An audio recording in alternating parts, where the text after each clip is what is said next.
Bonjour les amis, aujourd'hui nous allons résoudre ce problème crucial de comment ne plus bloquer quand on parle en français. Je sais qu'énormément d'étudiants ont ce problème et me posent souvent cette question. Donc aujourd'hui je vais vous donner des conseils concrets, une méthode. Si vous appliquez ça, je vous assure que vous allez avoir rapidement des résultats, vous allez progresser, vous allez moins bloquer quand vous parlerez en français. Alors juste pour introduire un petit peu cela, je voulais vous parler d'une anecdote. Moi j'ai repris l'anglais il y a 3-4 ans à peu près. Je partais d'un niveau quasi zéro. Mais qu'est-ce que j'ai fait? C'est que j'avais envie vraiment de parler. Voilà, je parlais très mal, mais ça me dérangeait pas, c'est pas grave, j'avais pas honte, ça m'embêtait pas de bloquer, je voulais parler. Je voulais parler. C'est ça qui m'amusait. Donc, j'ai vraiment donné la priorité à parler avec une personne 2 ou 3 fois par semaine, 1 heure à chaque fois. Par contre, j'avais beaucoup moins de temps pour écouter de l'anglais. D'accord? Donc, qu'est-ce qui s'est passé au bout de 2-3 ans? Qu'est-ce que je vois? C'est que je n'ai plus de problème pour parler. Enfin bon, c'est pas parfait, hein, mais je bloque plus trop, je suis assez fluide. Par contre, j'ai encore beaucoup de problèmes pour comprendre, quand par exemple je regarde un film en anglais, si j'ai pas les sous-titres en anglais, j'ai quand même du mal. Tout ça pour dire qu'il n'y a pas de secret, quand même la base de tout, c'est la pratique. Donc si vous voulez vous améliorer dans l'expression orale, il va falloir mettre en pratique d'une manière ou d'une autre. Allez, on rentre dans du concret maintenant. N'oubliez pas de vous abonner à cette chaîne si vous aimez ce projet et vous voulez le soutenir, c'est très important pour nous. Nous allons diviser cette vidéo en 3 grandes parties. La première partie, c'est mettre en pratique. Dans la deuxième partie, nous parlerons de la confiance en soi. Et dans la troisième partie, nous verrons pourquoi il ne faut pas non plus négliger la théorie. Donc le premier conseil, c'est mettre en pratique.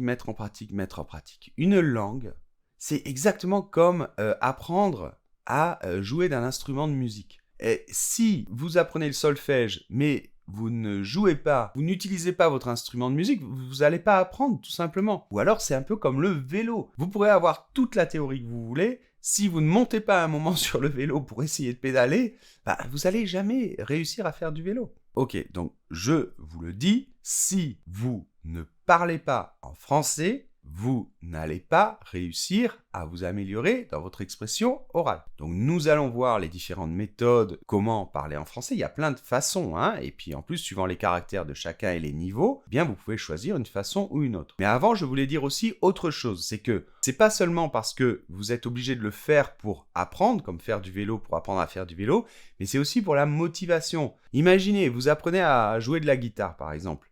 Mais jamais vous reproduisez une musique que vous aimez bien, ou jamais vous jouez en concert, ou jamais vous jouez avec des amis.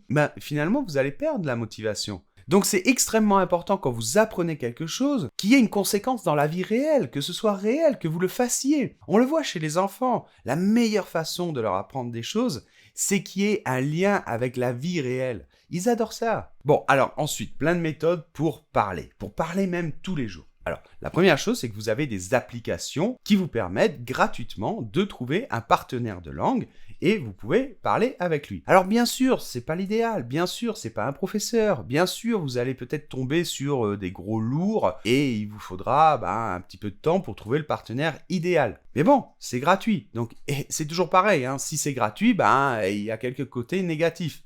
Mais bon, si vous n'avez pas beaucoup de budget, ça peut être une solution. Une autre solution pour les gens extrêmement timides, et nous allons parler de la timidité et de ce problème après, c'est que il y a beaucoup d'élèves qui me disent « Non mais Pierre, non mais moi je peux pas, je bloque, si je parle avec une personne, je suis trop timide, c'est presque une maladie, je peux pas. » Ok, alors tu sais ce que tu vas faire, je lui dis. Tu vas commencer par parler tout seul. Donc, dès que tu auras une occasion, tu réfléchis un petit peu à un sujet, par exemple raconter sa journée, tous les soirs, tu peux essayer de raconter ta journée en français. Tu peux essayer aussi de créer des situations, je ne sais pas, par exemple 2 amis qui se retrouvent dans la rue, ils se sont pas vus depuis 3-4 ans, « Ah tiens, et comment vas-tu? Qu'est-ce que tu deviens? Alors je me suis marié, moi. » Et tu fais ce dialogue. Tu fais la personne A et la personne B.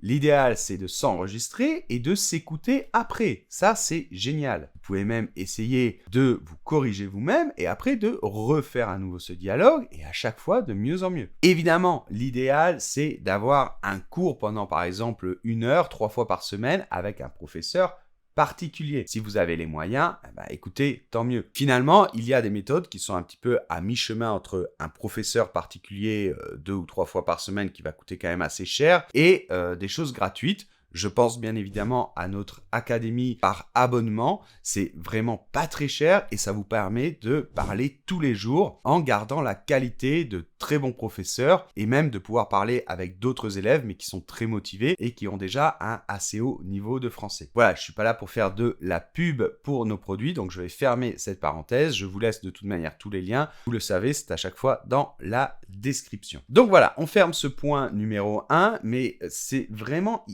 Vous n'y échapperez pas. Si vous voulez apprendre à parler, vous devez parler. C'est exactement comme pour faire du vélo.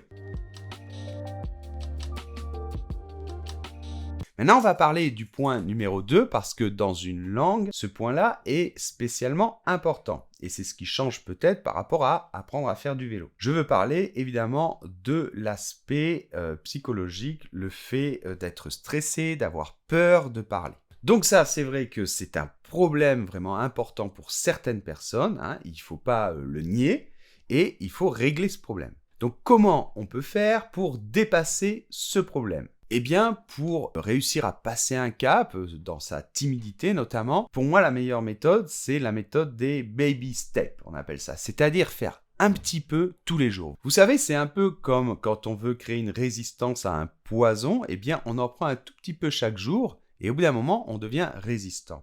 Eh bien, c'est un petit peu la même chose. Si vous êtes timide, vous devez chaque jour vous efforcer à faire quelque chose qui vous demande un petit effort, d'accord ? Mais petit à petit, ça va être de plus en plus facile. Mais il faut y aller petit à petit. Dans notre cas concret, quand vous allez parler en français, imaginons que vous êtes tellement timide, vous ne pouvez pas aller dans une académie, vous ne pouvez même pas parler avec un professeur particulier, vous pouvez parler avec personne. Eh bien, vous commencez par ce que je vous ai dit, vous parlez tout seul, jusqu'à avoir un petit peu plus confiance en vous. La deuxième partie, ça pourrait être par exemple essayer de vous enregistrer, notamment avec une caméra, avec votre téléphone, et vous parlez devant la caméra. Et après, vous vous regardez. Et vous vous habituez à vous regarder. Étape suivante, vous pouvez commencer à parler avec des gens de confiance. Peut-être que vous avez des gens qui savent parler français dans votre famille, dans votre entourage, des amis de confiance. Commencez à parler avec eux. Peut-être qu'ils ne parlent pas parfaitement français, c'est pas grave. Commencez à parler avec eux. Étape suivante, essayez de trouver un bon professeur. Alors un bon professeur, ce n'est pas seulement un bon professeur de français, c'est un bon professeur tout court. C'est-à-dire qu'il va être capable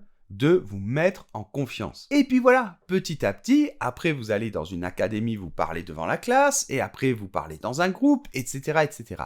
Donc vraiment, créez-vous ce programme, et petit à petit, faites ces baby steps, et à la fin, vous y arriverez. Il n'y a pas de raison. Et en plus, ça va vous permettre de parler en français, mais ça va vous débloquer pour votre vie de tous les jours. La timidité n'est pas grave, mais c'est vrai que c'est embêtant. Ça met beaucoup de barrières. Il faut absolument dépasser ça.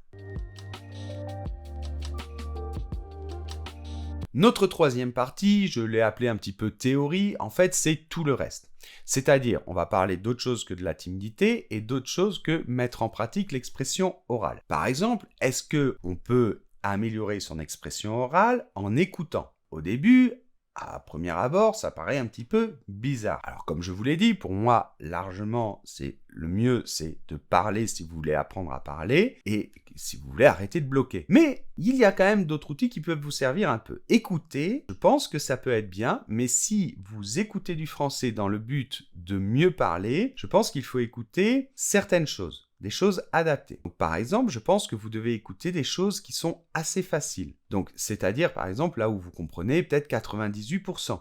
Parce que si ce sont des choses faciles, vous allez être capable de les reproduire. Donc, c'est pas pareil d'écouter pour s'entraîner à l'écoute, à la compréhension orale, et écouter des choses pour s'entraîner pour l'expression orale. Ensuite, bien évidemment, quand vous allez parler, si vous parlez avec un professeur, eh bien, il faut que votre professeur vous corrige. L'idéal, c'est qu'il vous envoie un PDF, par exemple, après, avec vos erreurs et la correction. C'est très important de prendre un moment pour lire ce PDF et essayer, la prochaine leçon, la prochaine fois que vous allez parler avec lui, de corriger ses erreurs. Bien de commencer la leçon suivante en voyant toutes ces erreurs. Donc le professeur vous dit alors, tu as dit ça mal, comment tu dois le dire bien? Parce que la mémoire, ça fonctionne comme ça. C'est comme un pont. Au début, on met un petit fil, et puis un deuxième, un troisième. À la fin, ça devient comme des cordes très solides et un vrai pont. Et pour ça, il faut faire la connexion plein de fois. En plus, c'est pas pareil si vous êtes tout seul à lire votre PDF que si vous entendez le professeur vous dire les erreurs, vous le dites oralement, le professeur le répète, etc.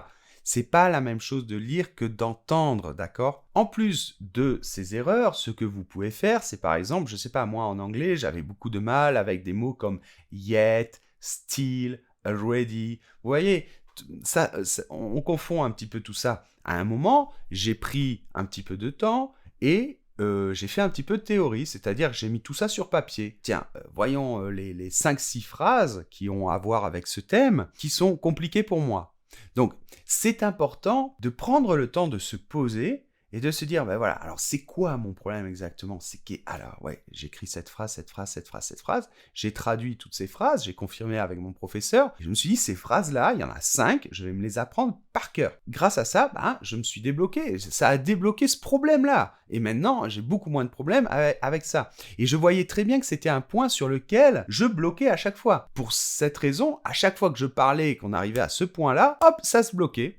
Alors ça se débloquait, je prenais un peu de temps, mais j'avais besoin de temps pour réfléchir. Je me suis dit, si ce point-là, je le travaille et que je m'améliore, ça va tout de suite se voir. Je vais beaucoup moins bloquer quand je vais parler. Donc c'est en ce sens-là que la théorie, à un moment, de prendre son temps et de se poser sur un point qui vous pose problème, et le travailler une bonne fois pour toutes, oui, c'est très positif. Vous pouvez faire la même chose pour, je ne sais pas, moi j'avais des problèmes avec les adjectifs. En anglais, je voyais bien que je manquais de vocabulaire au niveau des adjectifs. Bon, un jour, j'ai pris mon temps, j'ai fait une liste de plein d'adjectifs, et de temps en temps, voilà, je revois cette liste, je la relis, et ça me permet quand même de rapidement m'améliorer sur ce point précis. Autre chose que vous pouvez faire, c'est, au lieu de toujours parler, c'est de temps en temps écrire. Donc vous pouvez très bien écrire un texte qui soit un texte qui ressemble à l'expression orale, mais l'écrire.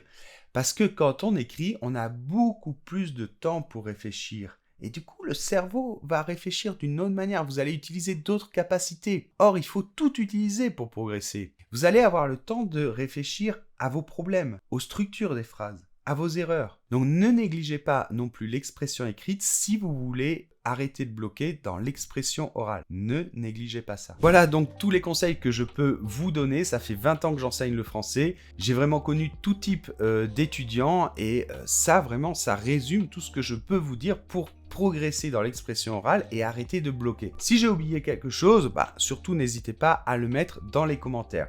Si vous avez aimé cette vidéo, n'oubliez pas d'exploser le bouton like, c'est très important pour l'algorithme de YouTube. Et je vous rappelle qu'on a des cours de français. On a donc des systèmes comme l'académie par abonnement, des cours plus intensifs avec des professeurs ou tout simplement des cours à faire de manière plus autonome à travers des vidéos dans lesquelles je vous explique absolument tout. Surtout, n'oubliez pas qu'il faut agir maintenant. Il ne suffit pas d'écouter cette vidéo et de ne rien faire. Il faut faire ce que je vous ai conseillé et vous allez voir que vous allez progresser. Merci beaucoup, on se retrouve dans une prochaine vidéo. Au revoir.